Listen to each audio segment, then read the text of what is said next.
Buonasera, benvenuto, welcome to the shared table. My name is Owen Doherty and you join me here in the Anglers in County Cork for the shared table, where we're all about enjoying life's simple pleasures. You're in for a treat tonight because we're going to be joined by two terrific TV presenters who have done it all. They've written books, they've created and hosted their own shows. One of them is an absolutely superb TV celebrity chef, and the other one has probably seen more naked people than all of us put together, and that's saying something, looking at your man as well. So please give a very, very warm welcome to Matt Tebbutt and Anna Richardson.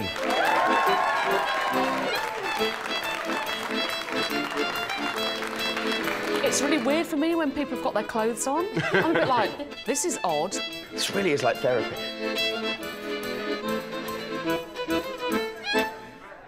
No, I was going to do a nice intro for both of you, but I thought, seeing as you two do know each other as well, I thought maybe, Matt, if you wouldn't mind doing just a brief intro for Anna, please, for Make everybody. it good. Make it good. Really? Yeah, because she has to do one for you then. So, Oh, yeah. okay, fine. Okay, so this is lovely Anna. You'll all know her from various shows throughout the years. The most exceptional probably is Naked Attraction, which I still struggle to watch. That's so weird, because you said that you were going to come on it for the celebrity version. I really didn't. It's odd. But a lovely, lovely person, brilliant presenter, all round good egg. Thank you very much. Yeah, you're welcome. Thank you. And really fun at parties. Really fun. Now it's my turn. This is Matt Tebbutt. He is an amazing TV presenter. He is, of course, a celebrity chef. He's a terrible, terrible, terrible karaoke singer, but he does like a skinny dip. I will fill you in later.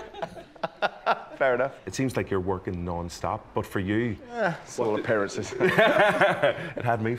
But in terms of those life's simple pleasures, like what does that mean for you, Matt? It's kicking back. It's taking it easy with friends, with family. Long lunches, especially when we're away on holidays. Long lunches are the best thing in the world. Yeah. And what about yourself, Anna? Do you know, I think we're in such a difficult world at the moment, aren't we? It's frenetic, it's kind of angry, it's divisive.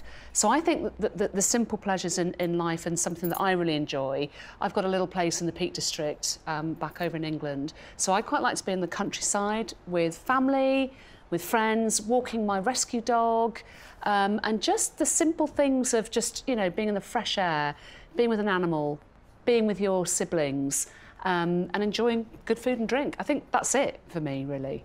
And I know Matt was saying, obviously, you do so much amazing work as well, but you're actually a qualified cognitive hypnotherapist as well. I'm glad you got that right, yeah. Yeah. I can do big words. Yeah. No, but most people just say hypnotherapist. Oh, right, okay. I'm a cognitive hypnotherapist. So that, I'm really interested in mental health. And the things that we can do to kind of like help master our minds. So yeah, no, I qualified about 5 years ago, and it's very important to me. I've set up a business called Mindbox, which helps people with anxiety and depression. So yeah, no, I'm very interested in how the mind works and trying to make it better, really, for people. I actually went to a hypnotherapist years and years ago because I was so nervous about doing demonstrations. So I thought, well, you know, how do I get over this? And I tried, I chatted to a mate who's a doctor, and he said, well, you can take these. And I didn't want to take pills just to calm me down. So I thought, what about hypnotherapy? I mean, it seems to work for other people. And I remember sat in this room in the Welsh Valleys, and this guy, I haven't even told my wife this, by the way. No, because Lisa doesn't know. No. And he was going through these motions, and he was trying to sort of, you know, I don't know, zone you out or whatever you call it. And I know it didn't work. How do you know it didn't work? Well, because I was very conscious of what was going on. But that's okay, you're meant to be. You're meant to be. It was like I could have... It's not like being hypnotised, No. it's not that. It's I mean, I could have got up and walked out. Yeah, and that's the point. Really? Oh, well, maybe it Absolutely. works. I don't know. That's what works 100% then. The thing is, Matt, I would say that it's work because you're now presenting live television and doing live cookery. It's I work. think that's just practice and confidence. Can you remember, like, first impressions of each other? Or was it like an immediate, like, do you know what? We're connecting here, we're having So good it was fun. a Channel 4 party. I think I was probably really annoyed about something. But I recognised in this one, there's something in his eyes. If you look closely to his eye, you can see a man that's up for it. So I was like, kindred spirit. And that's been about, 10 or 12 years. Whenever you were growing up, you know, any special childhood memories? Yeah, I mean, we were always very close. We every year we used to go on holidays in our little caravan. We didn't have much money, so we used to go this caravan to northern France. We go to Brittany, eat in little bistros, which kind of set my world alight in terms of food. And my parents were very kind of adventurous, I suppose. Were they really? Yeah. But is that where you got your love of food from? Yeah. That you would go to northern France and just eat in local places? The 2 weeks we were allowed to go away, because he had his own business, so he never wanted any time off. We used to really make it work. And yeah, that's where I started loving food. You still remember those trips and those wee bistros and the smells. Which is why I always gravitated to those restaurants even today. Checkered tablecloths, smells of garlic, noise coming from the kitchens. Amazing. Yeah. And what about yourself, Anna, in terms of growing up and those family connections as well? Slightly different, or any similarities there? My childhood was very, very different from Matt's, apart from the fact that we had very little money, maybe like you. So my father's a priest. My mother is a religious education teacher, so there was a lot of God going on in my house, a lot of God. So really, food, there wasn't really much time for food, other than I've got very strong memories of my dad organising parish parties within our vicarage. And so, you know, members of the town, members of the parish would come with loads of different dishes. And this would have been back in the sort of 70s and 80s, so we're talking trifle, you know, angel delight, lasagna, you know, that kind of thing. But coming around to the vicarage and just having a really good time with all these homemade dishes and just, again, that connection with the church, I suppose. So those are my really strong memories. It sounds very wholesome. It was really special, but I think it also informed the job that I then went into, that, you know, we do in telly, because I like people. Yeah. I'm interested in people's stories, like you are. Yeah. My son left recently. This really is like therapy. When my son left Don't worry, I won't charge you afterwards. It was like I'd lost a flatmate. Because we have the same sense of humour, we used to watch the same stuff. My wife would always complain that she didn't get a word in edgeways. And he would laugh and I would laugh. And suddenly, you know, he's gone. It's like, oh, what now? Do you feel a bit sad about that, Matt? Yeah, I was really sad. It took me about a year. Really? That was about a year ago, yeah. I'm just getting used to it now. I've always wondered about that, about parents. I've got a soft side. I know, it's amazingly. But when they fly the nest, basically, when parents talk about their kids flying the nest and that they talk about that loneliness. I haven't got children, so I'm a bit like, is it like that? But it's really interesting to hear you say that I really miss my boy. Yeah. I mean, you know, when Jess left, it was like, oh my God, she's going to London and she doesn't seem old enough. But then we always had him there. But Lisa was much better about it than me. Was she? I was terrible. Yeah, I was terrible for a year. Yeah, it takes a lot to... Are you going to try and get them to move back in? You know how some parents... Oh, don't know about that. I think I'm getting over it. I'm buying into the fact that now he can go away at the drop of... Yes, yeah. We're going to get into the Italian section now, because I know, obviously, there's an Italian theme running through everything tonight. Is it true, like, is Italian food, is that your favourite kind of... Love it. ...world cuisine? Or? Absolutely love it. I love Chinese food. I love Italian food. I love the simplicity of it. Depending on where you go within the regions. For the last few years, we began to Puglia quite a lot, where it's just all vegetable-led and raw fish. Simple dishes. I absolutely love it. And then you go north, and it's all sort of, you know, a bit more butter-driven and a bit more sort of gutsy ragouts and things like that. But yeah, Italy for sure. And it was an amazing chef, Alistair Little, who sadly died last year, but you had mentioned before that he kind of, was he like responsible or partly responsible for you falling in love with that kind of Italian Yeah, he was. cuisine? I was working in various kitchens in London, and then I went to another place, and then eventually I found Alistair Little. And this guy came from a very different angle. He was a very intelligent chef. He thought about food, he read about it, and I used to work sort of side by side with him for quite a while, which is quite a rare thing in kind of London restaurants. And he turned up one morning with a tray of tomatoes, a bottle of red wine vinegar, some olive oil, some salt, and that was it. And he made the most amazing soup that I still make today. And it's just delicious. Torn, stale bread went in there as well. And it was that, I suppose. It was the waking, it was opening your eyes to food that wasn't, you know, just taken out of a packet, put in a pan, baby vegetables from a Parisian market. It was proper, rustic, gutsy food. It was very special, actually. So. You've obviously met so many people across, like, your careers as well, and you've both worked, as we're saying, really hard. Like, you know, you said you worked in a lot of kitchens for free, you know, and like yourself as well, and a lot of like newsrooms, BBC North, all that kind of stuff as well, and that putting in that effort and that graft. But for both of you along the way, do you think, has there been any particularly big pinch me moment where, like, this is it, I've kind of, you know, moved up a level here now? Do you want to? No, go on. You... Okay, so it was fascinating how the TV thing happened, because I wasn't looking for it at all. So we had a little restaurant in Wales for a long time. We had a particularly bad Christmas, and then we had a lot of snow in January. So all the money that comes in at Christmas is supposed to see you through to sort of February, March. So there wasn't any money. Every call was a cancellation. I'm watching the snow, I'm in tears, thinking, how am I going to pay the bills? And then out of the blue, I was having a coffee, and I picked up the phone, and it was a production company, and it was Optimum TV. Oh, yeah. And I'd done Great British Menu in the summer before, and they said, have you ever thought about presenting? I went, well, no, I couldn't stand up at my wedding, I couldn't give a speech, because I was so nervous. But, you know, what the hell have I got to lose, really? So I said, yeah. And if the restaurant had been doing well, I wouldn't have done it. So at that kind of lowest moment then, just that phone call out of the blue, that's unbelievable. Yeah, it was mad. And you didn't do the speech at your wedding? No. Did you ever... I made my wife stand up with me, and I just mumbled it. Oh, well, that's lovely as well. It was awful. It was pathetic. It was pathetic. You can renew the vows and do the speech again then at some point. Yeah. And what about yourself, Annie? Any particular moments along the way? Maybe a pinch me moment was probably when I first started presenting, and I must have only been about 24, and I was doing a film series for ITV, and the very first person I ever interviewed was Robin Williams, you know, the comedian. Yeah.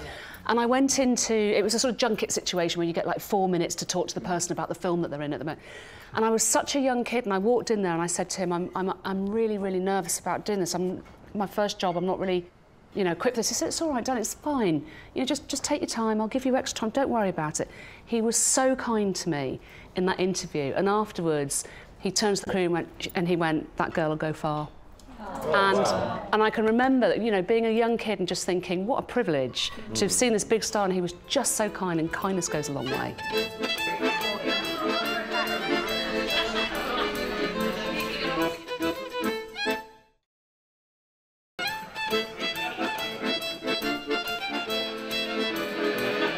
I think because you've mentioned some absolutely delicious Italian foods. In terms of if you were advising anybody and they wanted to impress somebody with a little bit of simple Italian cooking, is there any kind of like little, I don't know, tips or tricks? Are very simple. I literally know how to boil pasta, and that's where it ends. But like, you know, something that just kind of brings it to life away. Okay, so the obvious one is, and a lot of people know it, but you know, maybe they don't do it. I don't know, but it's you don't drain it. You don't drain your pasta. You lift it out of the water, so you're taking the water with you. What? Oh, come on. I didn't know that. Did everybody know that? No. Did you know that? No. Yeah. I know. Yeah, the one thing I knew how to do, and I knows. didn't even know how to do it. So Ashley knows this. Yeah. Who knew that you keep the water from the pasta? No. Yeah. Yes, exactly. I mean, I'm so in the wrong place. I didn't realise that. Did you not? Really? No. This is where I've been going wrong. Every day's a school day. How come Puglia then? Why is that such a special region, or what's so... It's very, visually it's very different. You've got all these watchtowers along the coast, masserias, these little walled farms. They all grow their own produce. So I like staying in these kind of agro-tourism places. I mean, the lights, the landscape, the coastline, the food, it's just wonderful. There's some kind of weird and wonderful, interesting oddities as well that they do have on some menus as well. Yeah, Yeah. Sea urchins are amazing. Are they? Amazing.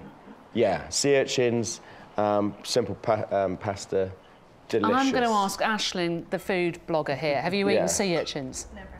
Would you fancy a sea urchin? I'd try it. Would you? I would try You it. just, I mean, I've seen guys who dive for them just, off the rock there, and they'll come up and they're just a little pocket knife, and you just scoop out these little orange rows inside. Really? And it's just delicious.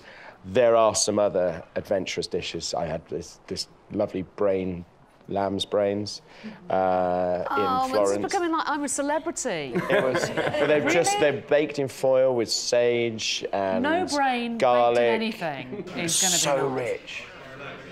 Your show, Naked Attraction, which is obviously just such a massive, huge hit. Like, have people seen it and watched it? Yes? Who's not seen Naked Attraction? Has anybody not seen? You're in for a treat. Tim's lying. Tim's definitely watched it. Tim's definitely Wait, watched it. Tim's been on it. And there's a lady at the end and you've not seen it. Okay, it's sort of cult, funny television. Make sure you Google it later. It's just taken the world by storm. But do you feel like, do you have an eye for somebody or people who might be the right kind of character or the right personality, shall we say, to go on the show? Do you know, we're always amazed by the people that want to come on. I mean, we can't stop them coming on. When we do our casting call, we get thousands of people that want to come on. I've now got that sort of naked sense where it's really weird for me when people have got their clothes on. I'm a bit like, this is odd that you're all sitting around here fully. I'm so used to seeing people with their clothes on. Apart from that lad down there. Yeah, exactly. Who's naked from the waist down. Weirdly, it's quite a layered show. So, yes, it's naked people dating. Yes, it's very funny. Yes, you have the gameplay of going, oh my God, are they going to go for pink or blue? They've got no clothes on, this is mental. But when you look below that, it's educational.